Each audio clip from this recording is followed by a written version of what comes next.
আসসালামু আলাইকুম। আশা করি সবাই ভালো আছেন। ভিসা লিঙ্ক থেকে আমি তিতাস। যারা নতুন পুরাতন যাত্রী হিসেবে সৌদি যাওয়ার প্রস্তুতি নিচ্ছেন তাদের জন্য আজকের এই ভিডিওটি খুবই গুরুত্বপূর্ণ। আহ, সৌদি সৌদি যাওয়ার সময় বিমানবন্দরে কি কি কাগজপত্র প্রয়োজন সে সম্পর্কে আজকের এই ভিডিওটি আলোচনা করা হবে। চলুন ভিডিওটি শুরু করা যাক। প্রথমে আপনার প্রয়োজন পাসপোর্ট। মেন পাসপোর্ট এটা আপনার সাথে থাকা লাগবে। এটির মেয়াদ সর্বোচ্চ 6 মাস হওয়া লাগবে। দ্বিতীয়ত আপনার ভিসা থাকা লাগবে।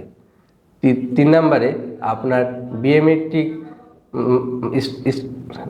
বিএমএট্রি দ্বিতীয়ত আপনার বিএমএট্রি স্মার্ট কার্ড এটি থাকা লাগবে। যেমন বাংলাদেশের প্রত্যেকটি প্রবাসী ভাইদের বিএমএট্রি স্মার্ট কার্ড বা ম্যান পাওয়ার স্মার্ট কার্ড খুবই গুরুত্ব।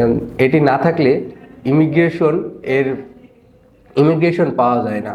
তাই বিএমএট্রি স্মার্ট কার্ড বা ম্যান পাওয়ার স্মার্ট কার্ড এটি খুবই গুরুত্বপূর্ণ। এবার আমরা জানবো কিছু কাগজপত্র সম্পর্কে।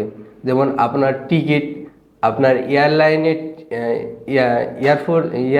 টিকিট, আপনি যেই প্লেনে যাবেন তারই টিকিট এবং ট্রাভেলস ইন্স্যুরেন্স, এই কাগজগুলো আপনার সাথে রাখবেন। মাঝে মধ্যে ইমিগ্রেশন এর জন্য এই টিকিটগুলো প্রয়োজন হয়।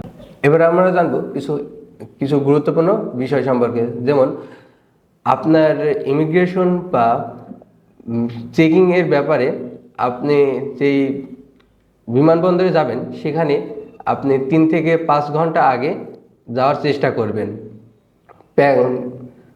লাগেজ প্যাকেজিং, আপনার লাগেজে কোনো মাদকদ্রব্য বা অতিরিক্ত ঔষধ রাখবেন না। সেটি সুন্দরভাবে প্যাকেজিং করে মাদকমুক্ত এবং অতিরিক্ত ঔষধ মুক্ত রাখবেন।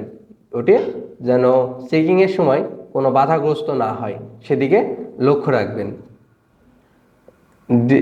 এরপর কিছু কাগজপত্র সম্পর্কে কাগজপত্রগুলো আপনি একটি নির্দিষ্ট ফাইলে সংরক্ষণ করে রাখবেন এবং হাতের পাঁজরে রাখবেন। যখন কেউ দেখতে চাইলে সেটি আপনি সরাসরি তাদের দেখাতে পারেন। আশা করি এই ভিডিওটি